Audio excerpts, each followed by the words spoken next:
उफ ठाकुर भाई, तुम्हारा कमरा है या किसी तूफान के बाद का दृश्य। जरताशा ने कमरे के चारों तरफ नज़र दौड़ाते हुए नाक चढ़ाई और फिर अपनी बंधी हुई कलाइयों को सामने करते हुए बड़े आत्मनिर्भर भाव से बोली, मेरे हाथ खोलो, मैं सफाई कर दूंगी। वैसे भी मुझे गंदगी से सख्त एलर्जी है। तुम्हारे कमरे को देखकर लगता है कि यहाँ सफाई नाम की चीज़ ने कभी कदम रखने की कोशिश भी की तो द्वार से ही वापस भाग गई होगी।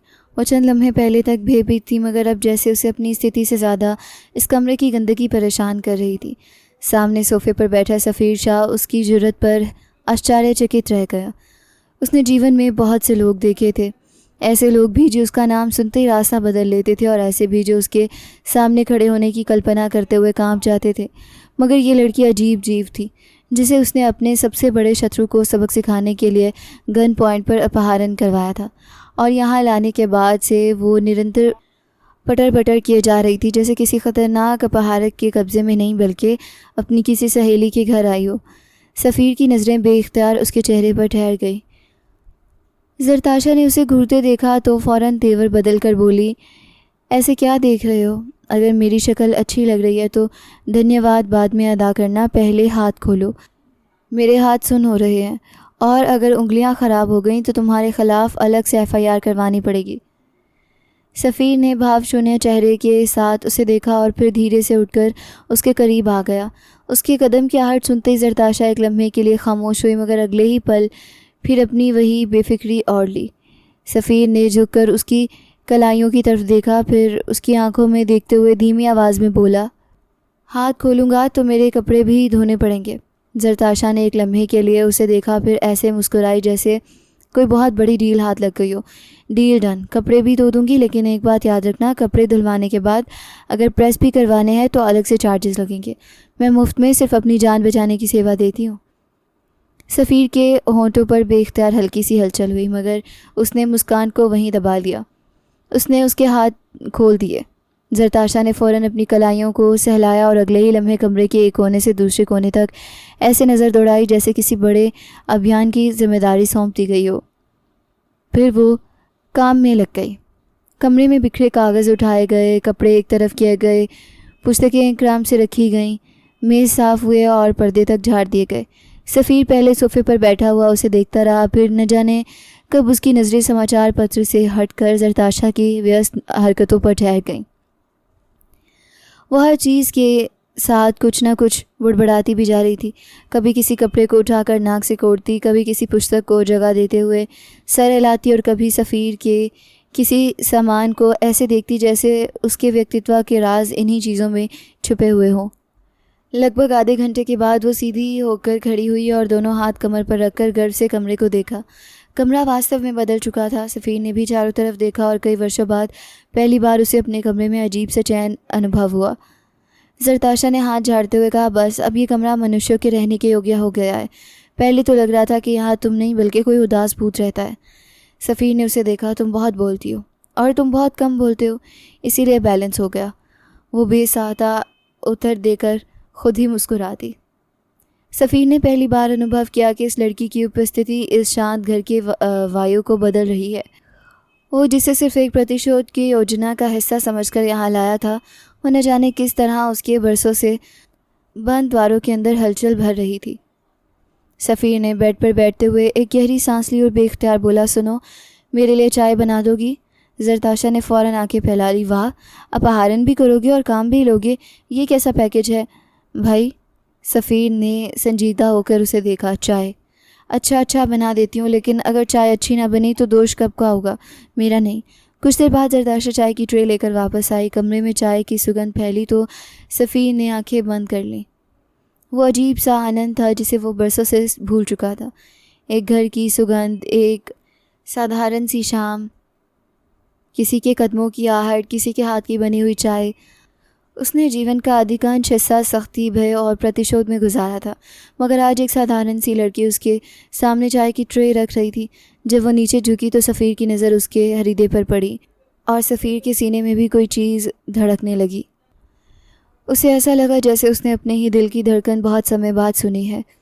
उसे पहली बार अनुभव हुआ कि शायद चैन सदा बड़ी चीज़ों में नहीं छुपा होता, जरताशा ने ट्रे मेज़ पर रखी और उसे गौर से देखा। क्या हुआ डाकू भाई, स्वास्थ्य तो ठीक है ना? आप ऐसे चुप हैं जैसे चाय में मैंने नींद की गोलियां डाल दी हों।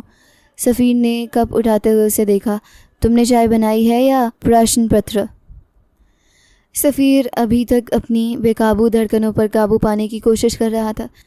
ऐसा नहीं था कि उसने इससे ज़्यादा सुंदर लड़की कभी देखी नहीं थी, लेकिन पता नहीं क्यों आज वो व्याकुल सा हो गया था। दोनों बनाए हैं, चाय पहले पी लो, प्रश्न पत्र बाद में भर देना। सफ़ीर के चेहरे पर हल्की सी मुस्कान उभरी और जरताशा ने वो मुस्कान देख ली। उसकी आंखें शरारत से चमक उठी। ओहो, आप तो मुस्कुरा भी सकते हैं। मैं तो समझी थी चेहरे की मसल्स भी अपहरण करके रखे हुए हैं। सफ़ीर ने कप होंठों तक ले जाते हुए उसे घूरा, मगर इस बार वो अपनी मुस्कान छुपा नहीं सका। जरताशा के दिल ने बेख्तियार एक धड़कन छोड़ दी। उसने फ़ौरन नज़रें चुरा ली, क्योंकि पहली बार उसे आभास हुआ कि ये आदमी सिर्फ भयानक नहीं था, इसके अंदर एक ऐसा शांत और थका हुआ मनुष्य भी उपस्थित था जिसे शायद किसी ने बहुत समय से चैन नहीं दिया था। मगर सफ़ीर की नज़र अब उसके चेहरे से हट ही नहीं रही थी। जरताशा ने नज़रें उठाई तो दोनों की दृष्टि मिल गए। चंद लम्हों के लिए कमरे में अजीब सी खामोशी उतर आई, वो खामोशी जिसमें शत्रुला भी थी और एक अनजान सा आकर्षण भी। सफ़ीर ने जैसे ख़ुद को इस स्थिति से निकालते हुए फ़ोन उठाया और किसी को कॉल मिला दी। उसकी आवाज़ अचानक पहले जैसे शत्रुवत से और निश्चयात्मक हो गई। पंडित जी को लेकर मेरे अपार्टमेंट में पहुंचो।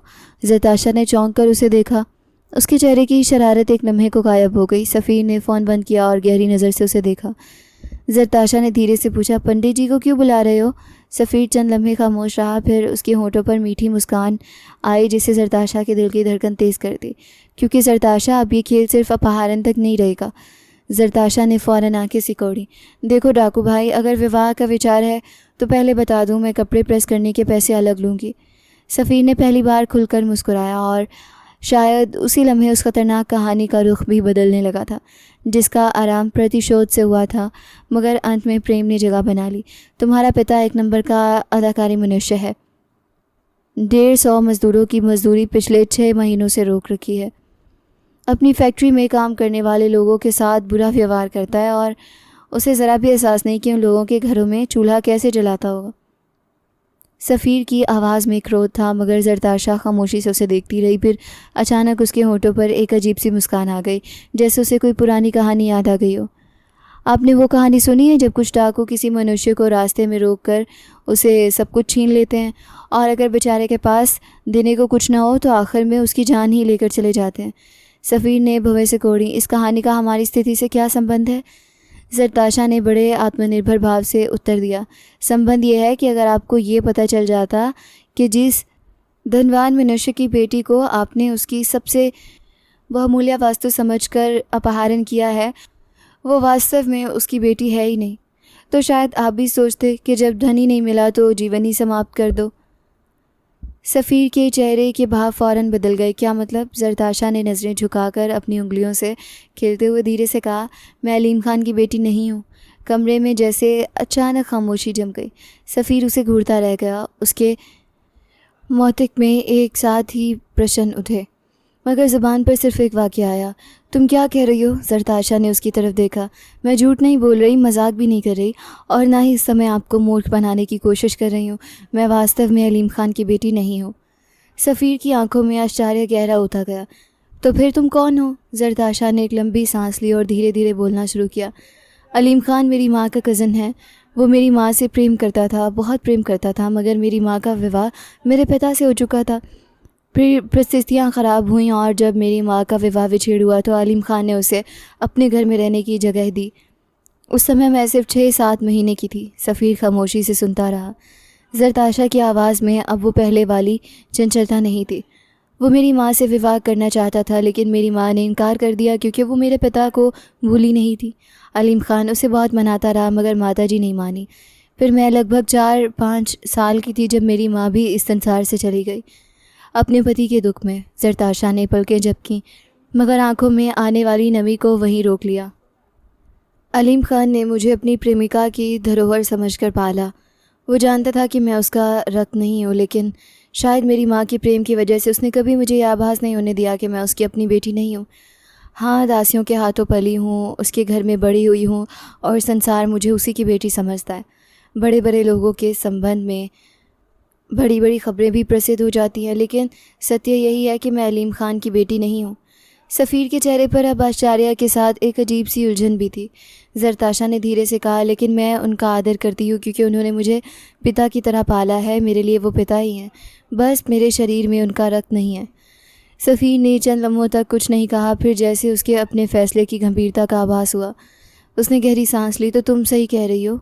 जी बिल्कुल, और अगर आपको मेरी बात पर संदेह है तो डीएनए टेस्ट करवा लीजिए। वैसे भी आजकल प्रेम से ज़्यादा मशीनों पर विश्वास किया जाता है। सफ़ीर बेइख्तियार उसे देखकर हल्का सा मुस्कुराया, मगर अगले ही लम्हे संजीदा हो गया। तो मैंने तुम्हारा अपहरण करके शायद वास्तव में भूल की है। मुझे तुम्हें यहाँ लाने का कोई लाभ नहीं हुआ। ज़रताशा ने फ़ौरन कहा, मैंने पहले ही कहा था डाकू भाई, गलत लड़की उठा लाए हो। सफ़ीर ने उसकी बात अनदेखी की और धीरे से बोला, लेकिन अब मुझे लाभ की आशा नहीं। ज़रताशा ने उसे गौर से देखा। सफ़ीर की नज़रें उस पर ठहर गई। अब मैं स्वार्थी हो गया हूँ और अपना लाभ सोचने लगा हूँ। ज़रताशा ने फ़ौरन आंखें सिकोड़ी। आप अपना फ़ायदा सोचने लगे हैं। ये वाक़या मुझे बिल्कुल पसंद नहीं आया। सफ़ीर उसके करीब आया। मैं आज ही तुमसे विवाह करूँगा। ज़रताशा के मुँह से बेइख्तियार हंसी निकल गई। मैं ऐसे ही तुमसे विवाह नहीं कर लूँगी। मैं क्यों करूँगी तुमसे विवाह? तुम तो डाकू हो। सफ़ीर ने भाव शून्य चेहरे के साथ उसे देखा। ज़रताशा ने फ़ौरन उंगली उठाकर कहा, और अब ये मत कहना कि मैं सिविल इंजीनियर भी हूँ। सफ़ीर चंद लम्हे उसे देखता रहा। मैं सिविल इंजीनियर क्यों होने लगा? ज़रताशा हंस पड़ी। अरे भाई, भारत में सिविल इंजीनियरिंग की डिग्री जितने लोगों के पास है, उनमें से आधे बेचारे रेडी लगाकर बैठे होते हैं और बाकी आपकी तरह डाकू बन जाते हैं। नौकरी नहीं मिलती ना इस देश में, इसलिए आखिर में मनुष्य सोचता है डिग्री गई भाड़ में, अब बंदा खुद ही अपना बॉस बनता है। सफ़ीर बेइख्तियार हंस पड़ा। वो शायद पहली बार इतना खुलकर हंसा था। ज़रताशा ने उसे आश्चर्य से देखा, पर ख़ुद भी मुस्कुरा दी। सफ़ीर ने सर हिलाते हुए कहा, तुम्हारी बातें तो मैं सारी ज़िंदगी सुनता रहूँगा। ज़रताशा की मुस्कान थोड़ी मध्यम हुई। सफ़ीर की आवाज़ अब बदल चुकी थी, लेकिन फ़िलहाल तुमने मेरे हरीदे में एक ऐसी चीज़ जगा दी है जिसे अब तुम ही शांत कर सकती हो। इसलिए आज ही तुम्हारा विवाह होगा, चाहे तुम स्वीकार करो या ना करो। ज़रताशा के चेहरे से रंग उड़ गया। ओहो, मैं तो मजाक कर रही थी भाई, तुम तो सीरियस ही होते जा रहे हो। सफ़ीर ने फ़ौरन उसे देखा। तो मुझे भाई मत कहना। ज़रताशा की ज़ुबान जैसे एक लम्हे के लिए रुक गई। उसने सामने खड़े सफ़ीर को देखा, जिसकी आंखों में अब मजाक नाम की कोई चीज़ नहीं थी। लेकिन आप तो मुझे भाई मत कहना। ज़रताशा ने बेबसी से अपने बाल कान के पीछे किया। अच्छा नहीं कहती, लेकिन फिर आपको क्या कहूँ? सफ़ीर ने उत्तर नहीं दिया, वो सिर्फ उसे देखता रहा। ज़रताशा के दिल की धड़कन तेज़ होने लगी। उसे पहली बार आभास हुआ कि जिस बात को वो अभी तक मजाक समझ रही थी, सफ़ीर शायद उसे दिल से गंभीरता से ले चुका था। कमरे की खामोशी में घड़ी की टिक टिक साफ सुनाई दे रही थी। ज़रताशा ने बेचैनी से द्वार की तरफ देखा। वैसे पंडित जी वास्तव में आ रहे हैं या आप सिर्फ मुझे डराने के लिए कह रहे हैं? सफ़ीर ने प्रशांत लहजे में कहा, आ रहे हैं। ज़रताशा ने आंखें बंद कर लीं। हे भगवान, मैंने आज तक जितने मजाक किए हैं सब वापस ले रही हूँ। चंद ही लम्हों बाद बाहर द्वार पर दस्तक हुई। सफ़ीर ने सीधा होकर द्वार की तरफ देखा। ज़रताशा की धड़कनें एकदम तेज़ हो गई। द्वार खुला और पंडित जी अंदर दाखिल हो गए। ज़रताशा ने सफ़ीर को देखा, फिर पंडित जी को देखा और फिर अपने आप से बड़बड़ाए, हे भगवान, ये तो वास्तव में डाकू निकला।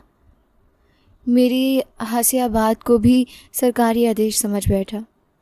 ज़रताशा अभी तक हंसी मजाक करने और गंभीर बात को किसी न किसी फ़नी वाक़ये में बदलने की कोशिश कर रही थी, क्योंकि शायद यही उसके जीवन का एकमात्र तरीका था जिसे वो अपने अंदर के खालीपन को छुपा पाती थी।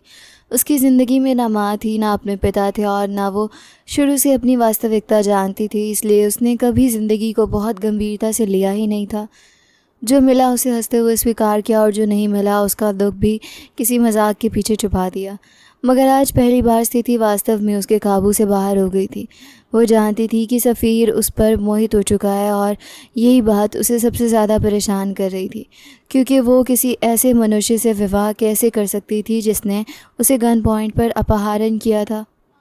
उसने चुपके से कमरे का जायज़ा लिया था। ये एक घर था, मगर गालिबन नीचे वाला पोर्शन था जहाँ से बाहर निकलने का रास्ता लगभग असंभव था। द्वार बाहर से बंद था, खिड़कियां मजबूती से बंद थी और घर के बाहर भी सफ़ीर के लोग उपस्थित होने के उसे आभास हो चुका था। सफ़ीर दूसरी तरफ निरंतर फ़ोन पर किसी से बात कर रहा था, मगर उसके चेहरे पर अजीब सी उलझन थी। वो खुद भी नहीं समझ पा रहा था कि उसे आखिर हो क्या गया है। उसने जीवन में किसी को अपने इतना करीब आने नहीं दिया था, मगर ये लड़की न जाने कब उसके हृदय में जगह बना चुकी थी और अब वो उसे अपनी ज़िंदगी से जाने देने की कल्पना भी नहीं कर पा रहा था। जरताशा ने एक बार फिर उसे देखा और फिर शरारत से बोली, डाकू भाई।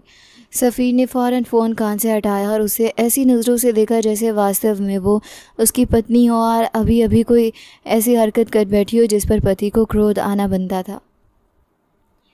जरताशा ने फ़ौरन हाथ उठाया, मेरा मतलब है डाकू सफ़ीर। सफ़ीर ने फिर उसे घूरा, क्या है अब? जरताशा ने बेचारगी से कहा, आप मुझे ऐसे क्यों देख रहे हैं? ये डाकू क्यों लगा रही हो बार बार मेरे नाम के आगे? जरताशा ने गहरी सांस ली। अच्छा नहीं लगाऊंगी, लेकिन आप खुद ही बता दें कि आप डाकू क्यों बने? क्योंकि अब हमारा विवाह होने वाला है, तो कम से कम अपनी होने वाली पत्नी को इतना तो अधिकार है कि उसे पता हो कि उसका होने वाला पति आखिर लोगों के घरों में रात को क्यों घूमता फिरता है। सफ़ीर चंद लम्हे उसे देखता रहा, फिर आहिस्ता से चलकर उसके पास बैठ गया। सच में जानना चाहती हो? जरताशा ने फ़ौरन सर हिलाया। हाँ, और मैं जानती ही क्या हूँ आपके बारे में, इतना तो बता दें, वरना कल को कोई मुझसे पूछेगा कि तुम्हारा पति क्या करता है, तो मैं ये तो नहीं कह सकती कभी कभी लोगों के घरों में बिना आज्ञा के चला जाता है। सफ़ीर के होंठों पर हल्की सी मुस्कान आई, मगर फिर वो संजीदा हो गया। मैं एक अच्छे परिवार से था, मेरे माता पिता बहुत अच्छे थे, हमारे पास भूमि थी और एक भूमि के विवाद पर कुछ लोगों ने मेरे माता पिता को इस संसार से भेज दिया। जरताशा खामोशी से सुनने लगी। मैं इस न्याय के लिए हर द्वार को खड़काया, पुलिस के पास गया, न्यायालय के चक्कर लगाए, प्रशासनिक संसदों के द्वार पर गया, मगर कहीं से न्याय नहीं मिला। किसी ने पैसे मांगे, किसी ने शक्तिशाली लोगों का नाम लेकर मुझे शांत कर दिया और किसी ने मेरी बात सुनना ही आवश्यक नहीं समझा। उसके सवार में बरसों का दुख था। मैंने फिर अपनी पढ़ाई पूरी की, सोच की नौकरी करूँगा कि आदर से जीवन व्यतीत करूँगा, लेकिन जहाँ जाता वहाँ रिश्वत मांगी जाती, किसी जगह योग्यता की कीमत नहीं थी, सिर्फ सिफारिश और पैसे चलते थे। जरताशा खामोशी से उसे देखती रही। फिर मैंने सोचा, जब ये व्यवस्था ही भ्रष्ट हो चुकी है, तो जब पूरा तंत्र निर्बाल को कुचलने के लिए बना हुआ है, तो फिर मैं क्यों निर्बाल रहूं? मैं शक्तिशाली बन गया, लेकिन एक बात सादा याद रखी, मैंने कभी किसी निर्धर को अधिकार नहीं छीना। मैं सिर्फ उन्हीं लोगों के घरों में चोरी करता हूँ या उन्हीं लोगों को सबक सिखाता हूँ जो मज़दूरों और निर्धनाओं के साथ बुरा व्यवहार करते हैं। जरताशा कुछ देर खामोश रही, उसके चेहरे से चंचलता आहिस्ता आहिस्ता गायब हो गई। फिर उसने बहुत गंभीरता से कहा, लेकिन क्या बुराई को बुराई से ही समाप्त करना होता है? बुराई को अच्छाई से भी तो समाप्त किया जा सकता है ना? सफ़ीर के लबों पर आए हुए शब्द वहीं रुक गए। वो इस लड़की को देखता रह गया। ये वही जरताशा थी जो चंद लम्हे पहले उसे डाकू भाई कहकर छेड़ रही थी और अब अचानक ऐसे बात कह गई थी जैसे जिसने उसके अंदर कहीं बहुत गहरा द्वार खोल दिया था। सफ़ीर ने नज़रें झुका लीं। शायद तुम ठीक कहती हो। जरताशा ने फ़ौरन कहा, शायद नहीं, बिल्कुल ठीक कहती हो। सफ़ीर ने पहली बार उसकी तरफ नरमी से देखा। तुमसे विवाह के बाद ये सब हरकतें छोड़ दूँगा। जरताशा के चेहरे पर फ़ौरन आश्चर्य आया। अच्छा हाँ, फिर हम भोजन कहाँ से करेंगे? सफ़ीर ने उसे देखा। क्या मतलब? आपने डकैतियाँ छोड़ दी तो घर का खर्चा कौन चलाएगा? मैं तो अभी आपको सिर्फ चाय बना कर देने की योग्य हूँ। अगर रोज़ भोजन भी बनाना पड़ा तो पहले ही बता दें, मैं विवाह के बारे में पुनः सोच लूँगी। सफ़ीर बेख्तियार हंस पड़ा। चिंता मत करो, भूखा नहीं मरने दूँगा। जरताशा ने संतोष से सर हिलाया। फिर ठीक है, क्योंकि मुझे भूख बहुत लगती है। कुछ लम्हों बाद जरताशा ने इधर उधर देखा, फिर धीरे से बोली, सफ़ीर मैं वॉशरूम जा सकती हूँ? सफ़ीर ने बेफिक्री से कहा। हाँ जाओ। जरताशा उठकर वॉशरूम में चली गई, द्वार बंद किया और गला लगाई और अगले ही लम्हे दोनों हाथों से अपना सर पकड़ लिया। अब क्या करूँ? वो दर्पण में अपने परेशान चेहरे को देखने लगी। यहाँ बैठी रही तो वास्तव में विवाह हो जाएगा। जरताशा देवी, कुछ सोचो। उसकी नज़र अचानक वॉशरूम की एक छोटी सी खिड़की पर पड़ी। वो फ़ौरन उसके करीब आई। खिड़की पहली मंजिल पर थी और बाहर ज़्यादा ऊंचाई भी नहीं थी। अगर वो उससे निकल जाती तो शायद आराम से भाग सकती थी। नीचे गिरती भी तो ज़्यादा से ज़्यादा मामूली चोट आती। उसने खिड़की को गौर से देखा। तंग थी मगर जरताशा भी कोई बहुत ज़्यादा आकर वाली लड़की नहीं थी। उसने ख़ुद को साहस दिया आर या पार। उसने दोनों हाथ खिड़की के किनारों पर रखे और पूरी कोशिश से ख़ुद को बाहर निकालने लगी। पहले एक कंधा बाहर आया, फिर दूसरा। फिर उसने पूरी शक्ति लगाई मगर अगले ही लम्हे उसके चेहरे का रंग उड़ गया। हे भगवान, जिस चीज़ को वो खिड़की समझ रही थी वो वास्तव में खिड़की नहीं थी, बल्कि एग्जॉस्ट फ़ैन लगाने की जगह थी जिसमें इस समय फ़ैन ही नहीं लगा हुआ था। और अब जरताशा उसके अंदर ऐसे फंसी हुई थी कि ना पूरी बाहर निकल सकती थी और ना वापस अंदर आ सकती थी। कुछ देर तक वो खामोशी से ख़ुद को निकालने की कोशिश करती रही मगर जब सफलता ना मिली तो आखिरकार उसने पूरी शक्ति से चीख मार दी, अरे कोई है। सफ़ीर ने फ़ौरन सर उठाया। उसने कुछ देर कान लगाकर सुना, फिर जरताशा की आवाज़ पुनः आई, अरे कोई मुझे बचाओ रे। सफ़ीर आश्चर्यचकित होकर उठ खड़ा हुआ। ये क्या कर रही है? वो तेज़ी से वॉशरूम के द्वार तक पहुंचा और द्वार खोलने की कोशिश की। अंदर से आरगला मचती हुई थी। जरताशा, द्वार खोलो। अंदर से फ़ौरन उत्तर आया, पहले मुझे बचाओ फिर द्वार खुलेगा। सफ़ीर ने आंखें बंद करके गहरी सांस ली। जरताशा, तुमने क्या किया है? वो मैं बाद में बताऊंगी, पहले निकालो। सफ़ीर ने द्वार पर हाथ रखा और एक ही झटके से आरगला समेत द्वार खोल दिया। द्वार खुला और सामने का दृश्य देखकर सफ़ीर ने अपना सर पकड़ लिया। जरताशा आधी बाहर की तरफ निकली हुई थी और आधी अंदर फंसी हुई थी। उसकी जुल्फ़ें बिखरी हुई थीं, चेहरे पर भय और बेबसी थी और वो पूरी गंभीरता से हाथ हिला हिलाकर चीख रही थी, सफ़ीर मुझे बचाओ, मैं मरने वाली हूँ। सफ़ीर चंद लम्हे उसे देखता रहा, फिर उसने आकाश की तरफ देखा, जैसे खामोशी से ईश्वर से पूछ रहा हो कि आखिर उसकी ज़िंदगी में ये विपत्ति किस पाप की सज़ा बनकर आई है। फिर जरताशा ने रोती हुई आवाज़ में कहा, ऐसे क्या देख रहे हो, जल्दी करो वरना अगर मैं नीचे गिरी तो तुम्हें पत्नी की जगह श्राप मिलेगा। सफ़ीर ने फ़ौरन उसकी तरफ हाथ बढ़ाया, शांत रहो और हाथ दो। जरताशा ने फ़ौरन अपना हाथ उसके हाथ में दे दिया। बस मुझे निकाल लो, फिर मैं वचन देती हूँ कि भागने की कोशिश नहीं करूँगी। सफ़ीर ने उसे घूरते हुए कहा, तुमने अभी तक विवाह भी नहीं किया और पहले ही मेरी जान खा रही हो। जरताशा ने पूरी गंभीरता से उत्तर दिया, विवाह के बाद तो फिर आपको आदत हो जाएगी। सफ़ीर ने उसे बाहर खींचते हुए सर हिलाया और दिल ही दिल में फ़ैसला किया कि इस लड़की को सिर्फ अपने घर से नहीं बल्कि अपनी नज़रों से भी एक लम्हे के लिए दूर रखना ख़तरनाक होगा, क्योंकि जरताशा के साथ ज़िंदगी शायद कभी आसान नहीं होगी। मगर शायद पहली बार उसे यही अशांति अच्छी लगने लगी थी। सफ़ीर ने बड़ी कठिनाई से जरताशा को उस तंग जगह से बाहर निकाला तो वह फ़ौरन अपने हाथ से कमर पकड़कर सीधी खड़ी हो गई, मगर उसके चेहरे पर उपस्थित चंचलता एक लम्हे में गायब हो गई थी, क्योंकि कमर के एक हिस्से में तेज़ दर्द उठ रहा था और वस्त्र के ऊपर से ही रक्त के हल्के हल्के धब्बे दिखने लगे थे। सफ़ीर की नज़र रक्त पर पड़ी तो उसने चेहरा फ़ौरन बदल लिया। वो तेज़ी से उसके करीब आया और चिंता से उसे देखने लगा। देखो, क्या हो गया है तुम्हें? क्या आवश्यकता थी ये सब कुछ करने की? अभी तो मेरे साथ बैठी विवाह की बातें कर रही थी और फिर अचानक भागने के लिए चली गई। जरताशा ने कमर से हिलाते हुए उसे घूरा। ऐसे ही थोड़ी विवाह हो जाता है? उठाकर लाए हो मुझे और अब कहते हो विवाह करूँगा, बच्चे पैदा करूँगा। सफ़ीर ने फ़ौरन कहा, संतानों का तो मैंने नाम भी नहीं लिया। जरताशा ने आंखें सिकोड़ी। दिल में तो लिया होगा ना? सफ़ीर ने बेख्तियार माथे पर हाथ रखा। तुम्हारा भी वास्तव में मन कर रहा है, पर मेरे ऊपर सारी बातें डाल रही हो।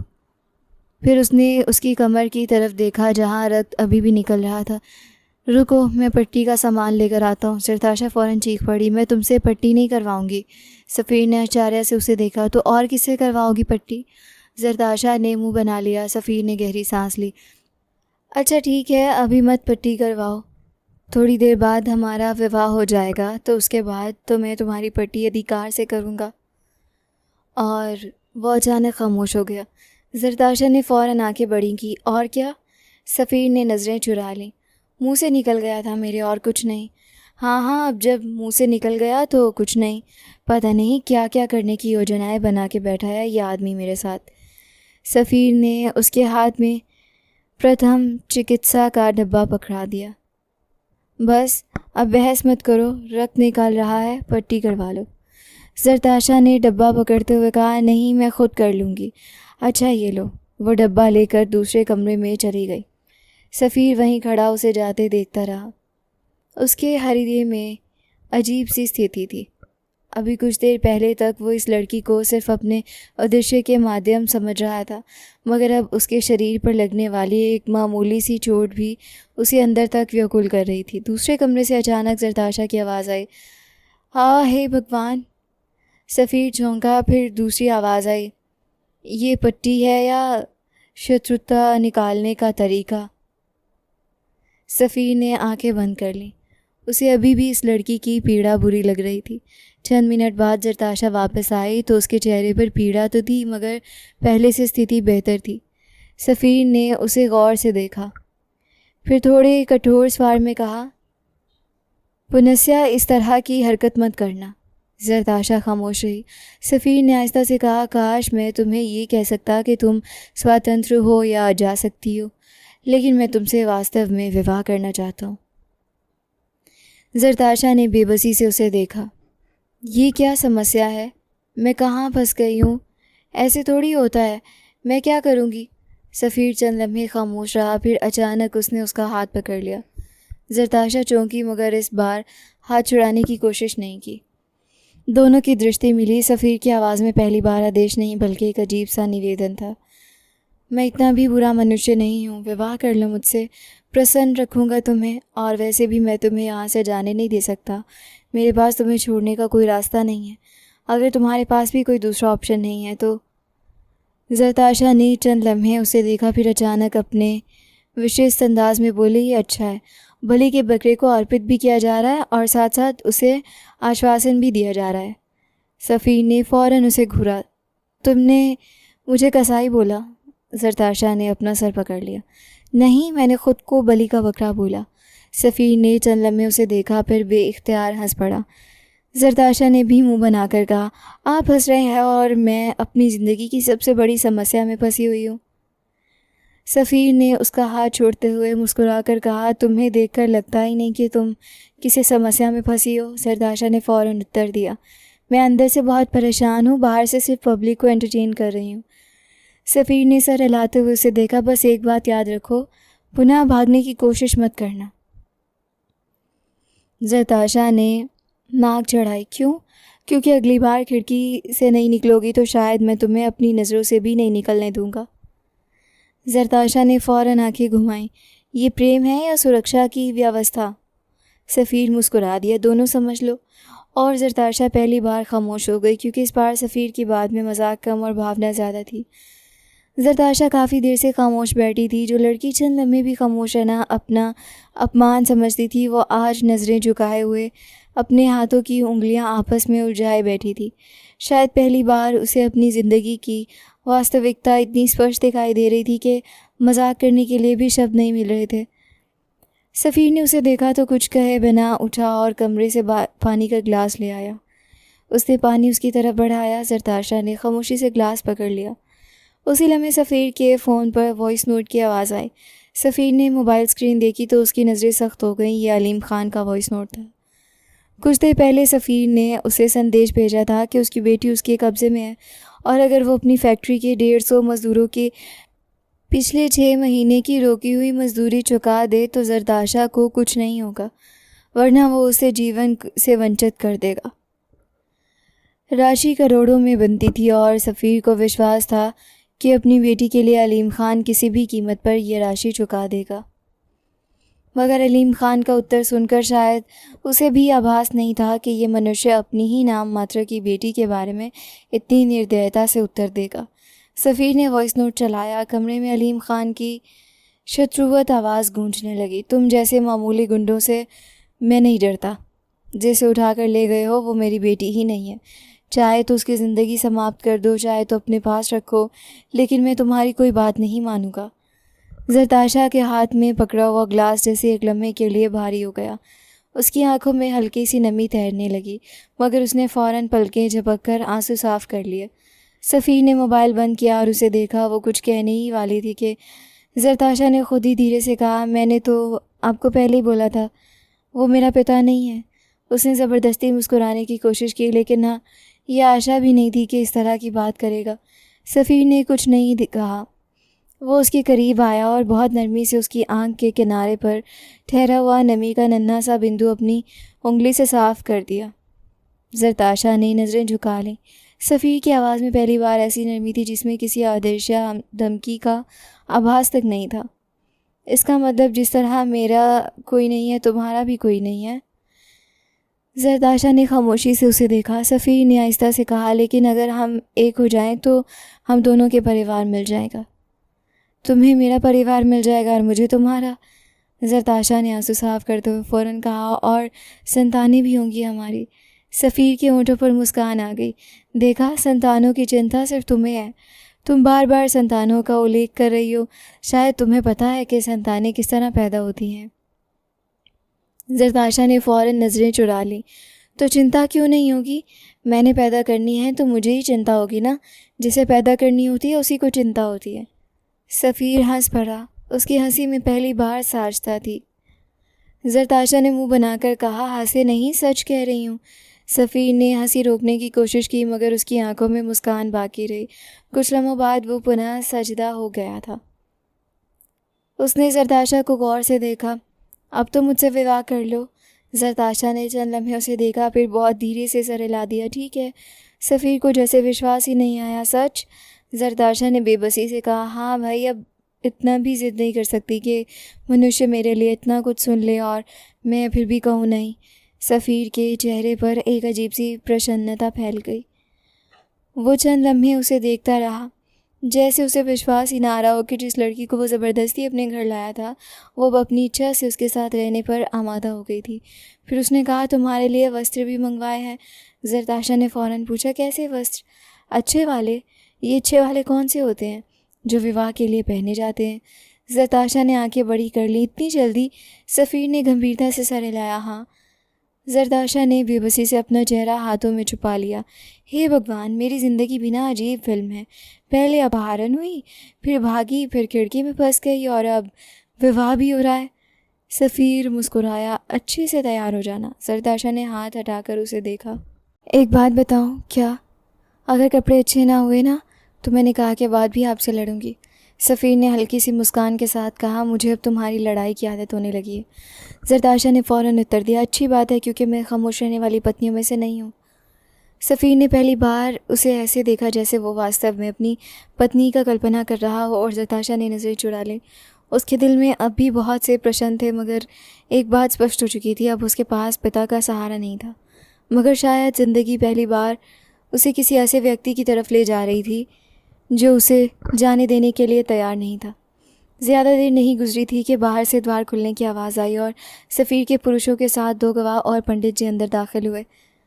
जरताशा ने उन्हें देखा तो उसके दिल की धड़कनें अचानक तेज़ हो गई, क्योंकि अब तक जो बात उसे मजाक लग रही थी वो सत्य बनने जा रही थी। सफ़ीर ने उसके हाथ में एक सुंदर वस्त्र और उसके साथ आवश्यक सामग्री का थैला पकड़ा दिया। ये लो और अच्छे से तैयार हो जाओ। जब तक तुम तैयार होती हो बाकी मामले मैं देख लेता हूँ। जरताशा ने कपड़ों को देखते हुए आंखें बड़ी कर लीं। इतने अच्छे कपड़े तो मैंने अपनी शादी के सपने में भी नहीं देखे थे, और आपने तो सपना देखने का मीठा अवसर ही नहीं दिया। सीधा अपहरण किया और फिर विवाह। सफ़ीर ने मुस्कुराते हुए कहा, तुम्हारे पास बातें समाप्त नहीं होती? नहीं समाप्त होती, क्योंकि ईश्वर ने मुझे सांस के साथ अकित्रित शब्द भी दिए हैं। सफ़ीर सर हिलाता हुआ बाहर चला गया। जरताशा कमरे में तैयार होने चली गई, जबकि बाहर पंडित जी ने विवाह की आवश्यक प्रक्रिया करनी शुरू कर दी। कुछ देर बाद जरताशा तैयार होकर बाहर आई तो सफ़ीर की नज़रें बेख्तियार उस पर ठहर गईं। साधारण मगर सुंदर वस्त्र में वो पहले से कहीं ज़्यादा भिन्न लग रही थी। उसके चेहरे पर हल्की सी घबराहट थी, मगर आंखों में वही चंचलता कहीं ना कहीं छुपी हुई थी। पंडित जी ने विवाह के प्रमाण पत्र को सामने रखा और जरताशा की तरफ देखकर नम्र सवार में पूछा, बेटी तुम अपनी इच्छा से ये विवाह कर रही हो? जरताशा ने एक लम्हे के लिए सफ़ीर की तरफ देखा, फिर सर हिला दिया। जी, अपनी इच्छा से कर रही हूँ। पंडित जी ने कुछ देर उसे गौर से देखा, फिर बोले, बेटी मुझे तो कुछ संदेह हो रहा है, कहीं तुम पर कोई दबाव तो नहीं? जरताशा ने फ़ौरन उत्तर दिया, नहीं पंडित जी, कोई दबाव नहीं, बस स्थिति थोड़ी नाटकिया है। सफ़ीर ने उसे घूरा। जरताशा ने फ़ौरन संजीदा होकर कहा, जी मैं अपनी इच्छा से विवाह कर रही हूँ। पंडित जी ने फिर पूछा, आपको संरक्षक वली कहाँ है? जरताशा ने चेहरे पर एक लम्हे के लिए खामोशी उतर आई। मेरा कोई संरक्षक नहीं है। पति? पिता? वो मेरे पिता नहीं है। भाई? वो कोई भाई नहीं है। चाचा? जरताशा ने सर हिला दिया, अगर हैं भी तो मुझे ज्ञान नहीं है। पंडित जी ने कुछ लम्हे उसे देखा, फिर गहरी सांस लेकर कहा, ठीक है बेटी। उन्होंने विवाह की क्रियाकारी पूरी की और फिर जरताशा के सर पर हाथ रखते हुए आशीर्वाद के साथ शब्द कहने लगे। सफ़ीर दूसरी तरफ बैठा खामोशी से सब कुछ देख रहा था। चंद लम्हों बाद पंडित जी ने उसकी तरफ रुख किया। सफ़ीर शाह जी, आपको जरताशा से विवाह स्वीकार है? सफ़ीर ने मजबूत मगर प्रशांत आवाज़ में कहा, स्वीकार है। दूसरी बार भी प्रसन्न हुआ, स्वीकार है। तीसरी बार भी स्वीकार है। फिर जरताशा से भी विवाह की अनुमति पूछी गई और उसने धीमी आवाज़ में कहा, स्वीकार है। इसी एक शब्द के साथ जैसे उसकी ज़िंदगी का एक अध्याय समाप्त हो गया और दूसरा शुरू हो गया। विवाह के पत्र पर हस्ताक्षर करते हुए आशीर्वाद हुआ और कुछ देर बाद पंडित जी और गवाह विधूषित हो गए। कमरे में खामोशी रह गई। जरताशा ने विवाह पत्र को देखा, फिर सफ़ीर को देखा, तो हो गई शादी। सफ़ीर के होंठों पर मुस्कान आई। हाँ, यानी अब मैं वास्तव में आपकी पत्नी हूँ? हाँ। जरताशा ने चंद लम्हे सोचा, फिर बोली, भगवान भलाई करे। सफ़ीर हंस पड़ा। कुछ ही देर बाद बाहर से भोजन की सुगंध आने लगी। सफ़ीर ने जरताशा को देखा, भोजन मंगवाया तुम्हारे लिए। जरताशा ने फ़ौरन पूछा, क्यों? ये ना कहना कि शादी का भोजन भी नहीं खाया। वो उसे भोजन की मेज़ तक ले आया जहाँ गरम गरम बिरयानी रखी थी। जरताशा की आंखें फ़ौरन चमक उठीं। बिरयानी? हाँ, तो फिर शादी सफल। सफ़ीर हंस पड़ा। दोनों एक दूसरे के सामने बैठ गए। जरताशा ने पहला निवाला लिया तो उसके चेहरे पर बेख्तियार मुस्कान आ गई। अच्छी है, तुम्हें पसंद आई? बहुत। दोनों कुछ देर खामोशी से खाते रहे, फिर अचानक जरताशा के हाथ रुक गए। उसकी आंखों में नमी उतरने लगी। सफ़ीर ने फ़ौरन अनुभव किया, क्या हुआ? जरताशा ने उत्तर नहीं दिया। अगले ही लम्हे आंसू उसके गालों पर बहने लगे। सफ़ीर आश्चर्यचकित रह गया। तुम रो क्यों रही हो? अभी तक तो खुद भी हंस रही थी, मुझे भी हंसा रही थी, अब अचानक क्या हुआ? जरताशा ने आंसू साफ करते हुए सर हिलाया। पता नहीं क्यों रो रही हूँ, बस अचानक मन भर आया। सफ़ीर ने कुछ लम्हे उसे देखा, फिर वातावरण हल्का करने के लिए बोला, पेट भी भर गया है क्या? जरताशा ने आंसुओं के बीच हंसने की कोशिश की। हाँ, पेट भी भर गया है। सफ़ीर ने फ़ौरन कहा, तो चलो अंदर चलते हैं। जरताशा ने उसे देखा और हल्की सी मुस्कान के साथ सर हिला दिया। चलो। दोनों उठे और आहिस्ता आहिस्ता बेडरूम की तरफ चल पड़े। जरताशा के कदमों में अब पहले जैसी बेफिक्री नहीं थी, मगर उसके दिल में एक अजीब सा चैन भी उतरने लगा और सफ़ीर पहली बार उसे अपनी पत्नी के रूप में अपने साथ लेकर उस कमरे में दाखिल हो रहा था जहाँ कुछ घंटे पहले तक दोनों एक दूसरे के लिए अजनबी थे। कमरे में दाखिल होते ही जरताशा ने कुछ लम्हे इधर उधर देखा, फिर बेड के कोने पर बैठ गई और सफ़ीर को ऐसे देखने लगी जैसे अभी तक उसे विश्वास नहीं आ रहा था कि चंद घंटे पहले जिस मनुष्य को वो डाकू भाई कहकर छेड़ रही थी वो अब वास्तव में उसका पति बन चुका था। सफ़ीर कुछ दूरी पर बैठ गया। चंद लम्हों तक दोनों खामोश रहे, फिर जरताशा ने खुद इस खामोशी को तोड़ा। तो जनाब, अब क्या आदेश है? सफ़ीर ने उसे देखा। अब कोई आदेश नहीं है। अच्छा, तो क्या मैं स्वतंत्र हूँ? स्वतंत्र हो। जरताशा ने फ़ौरन उठने की अदाकारी की। तो फिर मैं चली। सफ़ीर ने उसका हाथ पकड़ लिया। इतनी जल्दी भी नहीं। जरताशा हंस पड़ी। मैं तो मजाक कर रही थी। मुझे पता है तुम हर बात में मजाक करती हो, और आप हर बात में इतने संजीदा क्यों हैं? शायद तुम्हारी कमी पूरी करने के लिए। जरताशा ने आंखें गोल घुमाई। वाह, क्या सुंदर जोड़ी है, एक बोलता ही नहीं और दूसरी छुपी नहीं होती। सफ़ीर हंस पड़ा। कमरे में कुछ देर दोनों उसी तरह बातें करते रहे। कभी जरताशा उसे छेड़ती, कभी सफ़ीर उसकी किसी बात पर मुस्कुरा देता, कभी वो अपने अपहरण की घटना को याद करके खुद ही हंस पड़ती और कभी सफ़ीर उसे खिड़की में फंसने वाली हरकत याद दिलाकर छेड़ देता। जरताशा ने फ़ौरन मुँह बनाकर कहा, वो घटना पुनः याद न दिलाना। मेरी ज़िंदगी का सबसे लज्जाजनक लम्हा था। मेरे लिए तो सबसे यादगार है। क्यों? क्योंकि पहली बार मुझे विश्वास हुआ कि तुम वास्तव में पागल हो। जरताशा ने तकिया उठाकर उसकी तरफ फेंका। आप भी कोई बहुत सामान्य नहीं है। सफ़ीर ने तकिया पकड़ लिया और मुस्कुरा दिया। बातों बातों में रात काफ़ी गुजर गई। सफ़ीर ने उसे देखा तो उसके चेहरे पर थकन साफ दिखाई दे रही थी। वह आहिस्ता से उसके करीब आया और सिर्फ उसके माथे पर एक मृदु से चुंबन दिया। जरताशा एक लम्हे के लिए खामोश हो गई। सफ़ीर ने धीरे से कहा, मैं समझ सकता हूँ कि जो कुछ हुआ वो बहुत अजीब स्थितियों में था। तुम्हें समय चाहिए, इसलिए आज तुम आराम से सो जाओ, हम सुबह यहाँ से निकलेंगे। जरताशा ने आश्चर्य से उसे देखा। कहाँ जाएंगे? सफ़ीर ने मुस्कुरा कर कहा, घर। जरताशा ने फ़ौरन पूछा, तुम्हारे पास घर है? सफ़ीर ने हल्की सी मुस्कान के साथ कहा, मकान है जरताशा ने आंखें खोली। मकान और घर में क्या अंतर है? मकान में दीवारें होती हैं और घर तुमने बनाना है। जरताशा कुछ लम्हे उसे देखती रही, फिर उसके चेहरे पर हल्की सी मुस्कान फैल गई। अच्छा, तो ये उत्तर देवता भी मेरा? हाँ, फिर देख लेना, मैं तुम्हारे मकान को घर बना कर दम लूँगी। सफ़ीर ने मुस्कुराकर कहा, मुझे विश्वास है। सुबह हुई तो दोनों एक बस में बैठकर रवाना हो गए। जरताशा खिड़की के साथ बैठी बाहर के बदलते हुए दृश्यों को देख रही थी, जबकि सफ़ीर उसके बराबर खामोश बैठा था। उसके मस्तिष्क में रात की सारी बातें घूम रही थीं। उसने सोचा कि शायद ईश्वर ने उस पर वास्तव में कृपा की थी। अलीम खान की संपत्ति में से उसे कुछ मिलने वाला नहीं था, क्योंकि वो जानती थी कि अलीम खान उसे अपनी बेटी समझता ही नहीं था। शायद उसने सिर्फ अपनी प्रेमिका की धरोहर समझकर उसे अपने घर में रखा था, शायद दया की वजह से या किसी मजबूरी के तहत। मगर उसने जो कुछ भी किया था वो काम नहीं था। उसने उसे पाला था, उसे पढ़ाया था, उसके खाने पीने का ध्यान रखा था, उसे बड़ा किया था, दुनिया के सामने उसकी प्रतिष्ठा की सुरक्षा की थी। वो उसका पिता नहीं था, मगर पिता की तरह उसने अपनी जिम्मेदारी अवश्य निभाई थी।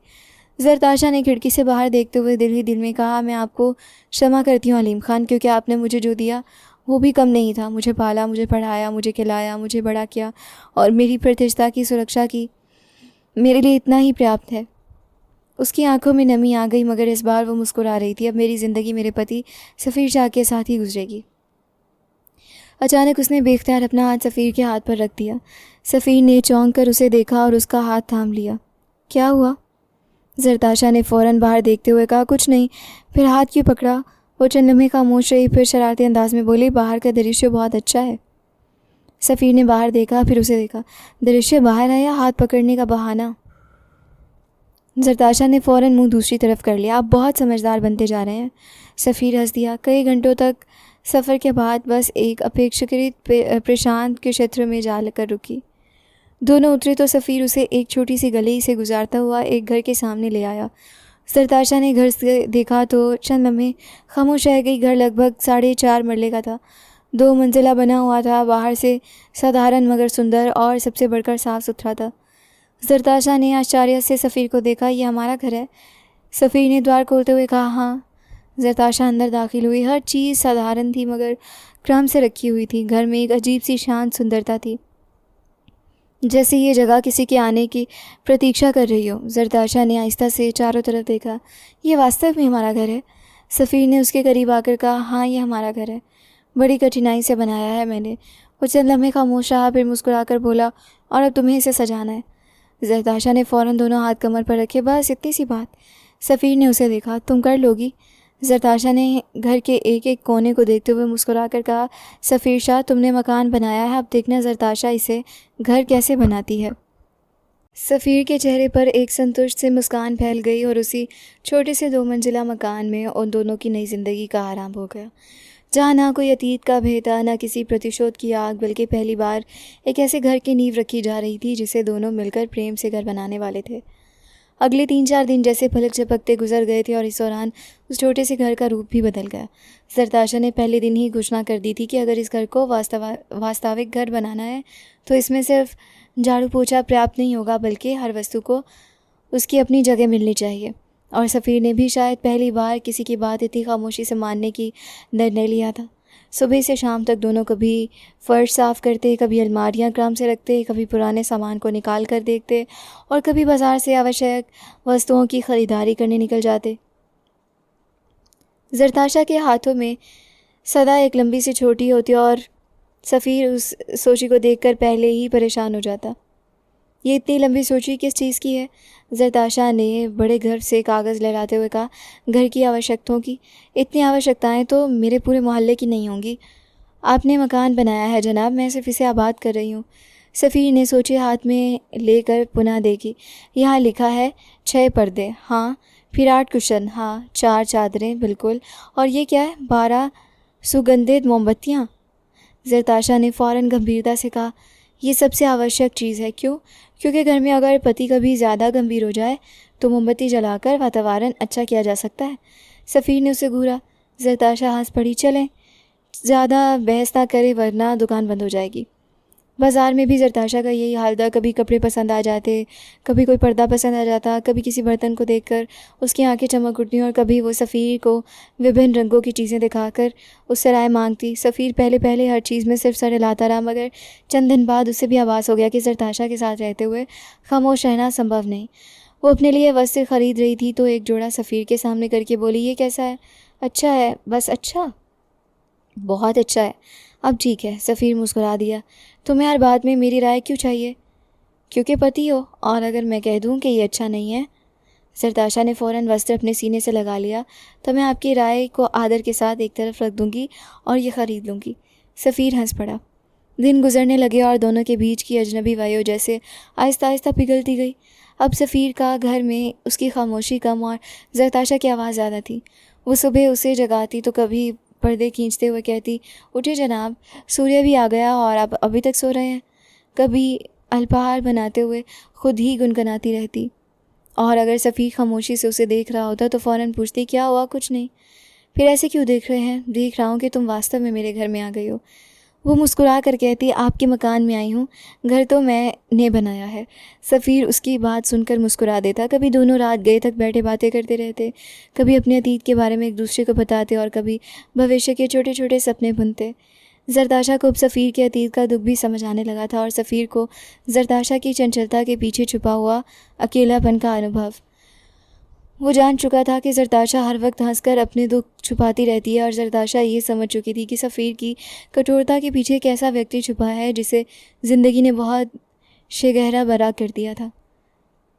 चौथी रात घर में खामोशी थी। जरताशा ने सारे काम निपटा कर कमरे की लाइट हल्की कर दी थी। फिर बेड के कोने पर बैठकर अपने बाल समेटने लगी। सफ़ीर कुछ देर उसे देखता रहा, फिर आहिस्ता से उसके करीब आया। जरताशा ने नज़र उठाकर उसे देखा। क्या हुआ? सफ़ीर ने कोई उत्तर नहीं दिया, बस उसका हाथ अपने हाथ में लिया और उसे करीब कर लिया। जरताशा के दिल की धड़कन अचानक तेज़ हो गई। सफ़ीर ने बहुत धीरे से कहा, अब मेरे साथ कोई मजाक नहीं करना। जरताशा ने उसकी आंखों में देखा और इस बार उसके चेहरे पर शरारत की बजाय एक हल्की सी गंभीरता थी। थोड़ी देर के लिए गंभीर हो जाओ।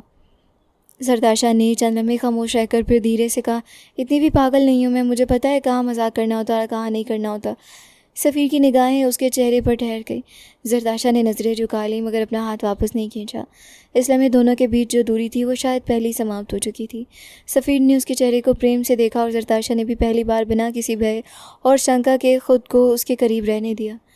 रात खामोशी से आगे बढ़ती रही। उस रात उनके बीच वो दाम्पत्य निकटता भी स्थापित हुई जिसने उनके रिश्ते को सिर्फ विवाह के पत्र से निकाल कर वास्तविक पति पत्नी के रिश्ते में बदल दिया। सुबह जब जरताशा की आंख खुली तो उसे एक अजीब सा चैन अनुभव हुआ। उसने कुछ देर खामोशी से सफ़ीर को देखा जो भी सो रहा था। उसे याद आया कि चंद दिन पहले वो उसी मनुष्य से भागने के रास्ते ढूंढ रही थी और आज वही व्यक्ति उसे अपनी ज़िंदगी का सबसे सुरक्षित हिस्सा अनुभव हो रहा था। उसने आहिस्ता से मुस्कुराकर कहा, डाकू भाई। सफ़ीर की आंखें बंद थीं मगर होंठों पर मुस्कान आ गई। मैंने कहा था मुझे भाई मत कहना।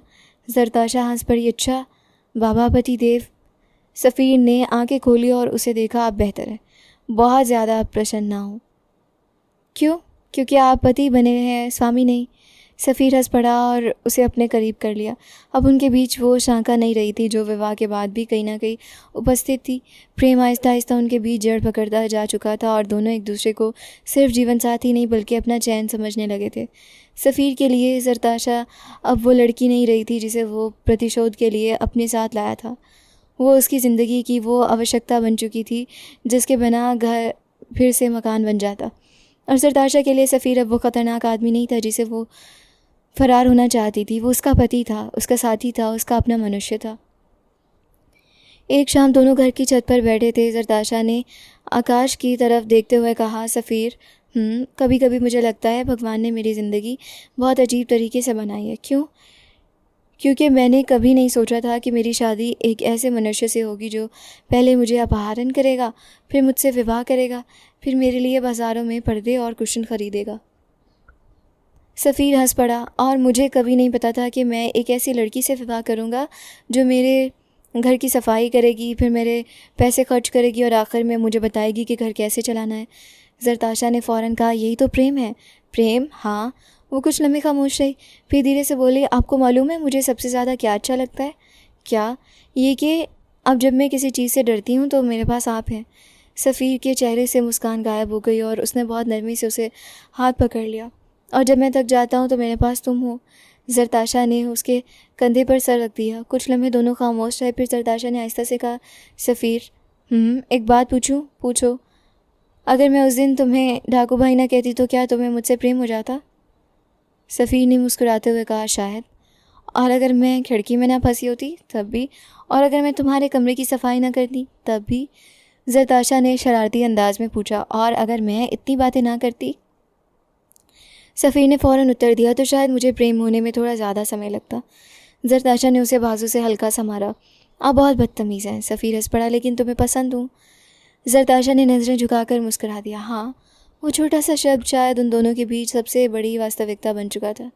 अब उनके बीच ना कोई प्रतिशोध था, ना अपहरण की कटुता, ना अतीत की शरण कलाएँ। सिर्फ एक घर था जिसे दोनों ने मिलकर आबाद किया था। एक रिश्ता था जिसे दोनों ने अपने प्रेम से स्वीकार किया था, और एक दूसरे का हाथ था जिसे थाम कर वो ज़िंदगी के बाकी सफ़र पर चलने वाले थे। ज़रताशा ने सफ़ीर के हाथ में अपनी उंगलियां मजबूती से उलझा दी। सफ़ीर, अब कभी मुझे छोड़कर मत जाना। सफ़ीर ने उसका हाथ अपने सीने पर रख दिया। अब तुम जहाँ हो वही मेरा घर है। ज़रताशा की आंखों में प्रसन्नता के आंसू आ गए। वो मुस्कुरा दी। और आप जहाँ होंगे वहाँ मैं शोर ज़रूर करूँगी। सफ़ीर हंस पड़ा। ये तो मैंने पहले ही जानता हूँ। और उसी हंसी के साथ उन दोनों की ज़िंदगी का वो अध्याय पूर्ण हुआ जो एक अपहरण से शुरू हुआ था मगर प्रेम पर आकर ठहर गया था। जहाँ एक टूटे हुए हृदय को अपना घर मिल गया था और एक चंचल सी लड़की को वो व्यक्ति मिल गया था जिसे वो कभी डाकू भाई कहा करती थी, मगर अब उसी के नाम के साथ अपनी पूरी ज़िंदगी लिख चुकी थी। प्रेम वास्तव में बड़ी अजीब चीज़ है। कभी ये मनुष्य की ज़िंदगी में बहुत खामोशी से प्रवेश करता है और कभी ऐसी स्थितियों के बीच रास्ता बनाता है जहाँ मनुष्य खुद सोच भी नहीं सकता था कि ये रास्ता एक दिन उसे उसकी मंजिल तक ले जाएगा। कभी प्रेम किसी सुंदर भेद से शुरू होता है और कभी एक भ्रम से। कभी दो अजनबी एक दूसरे से मिलते हैं और कभी दो लोग मिलते हैं जो एक दूसरे को स्वीकार करने की कल्पना भी नहीं कर सकते, मगर समय उन्हें इस स्थान पर ले आता है जहाँ दिल खुद निर्णय लेने लगता है। ज़रताशा और सफ़ीर की कहानी भी शायद उसी अजीब प्रेम का एक उदाहरण थी। उनका सफ़र भय से शुरू हुआ था मगर विश्वास तक पहुंचा। उनके बीच संदेह था मगर वो आश्वासन में बदल गया। एक दूसरे से दूर रहने की कोशिश थी मगर वही दूरियां आखिरकार निकटता में बदल गईं। और एक ऐसा रिश्ता जो स्थितियों ने ज़बरदस्ती उनके सामने ला खड़ा कर दिया था, समय के साथ उन दोनों की अपनी इच्छा बन गया। प्रेम शायद यही होता है कि मनुष्य को किसी के साथ रहने के लिए किसी कारण की आवश्यकता नहीं रहती, बस उस व्यक्ति की उपस्थिति ही पर्याप्त लगती है। और शायद सबसे सुंदर बात यह है कि अगर कोई वास्तव में आपके भाग्य में लिख दिया गया हो तो ज़िंदगी चाहे कितनी ही रास्ते बदल ले, कितनी ही बाधाएं खड़ी कर ले और कितनी ही दूरियां उत्पन्न कर दे, आखिरकार वो व्यक्ति किसी ना किसी बहाने आप तक पहुंच ही जाता है। क्योंकि जो रिश्ते सिर्फ मनुष्य बनाता है वो समय के साथ बदल सकते हैं, मगर जो रिश्ते भाग्य लिखता है वो रास्ते बदल कर भी अपनी मंजिल तक पहुंच जाते हैं। प्रेम को अगर भाग्य में होना हो तो वो आपको मिलकर रहता है, कभी प्रार्थना के माध्यम से, कभी परीक्षा के माध्यम से, और कभी ऐसे अजीब मोड़ से जहां पहुँच कर मनुष्य सिर्फ यही कह पाता है कि शायद ईश्वर ने ये व्यक्ति मेरे लिए पहले ही लिख दिया था। फिर हृदय को किसी संदेह की आवश्यकता नहीं रहती, क्योंकि जब प्रेम भाग्य बन जाए तो मनुष्य को अपना घर भी मिल जाता है, अपना चैन भी और अपना हमसफ़र भी।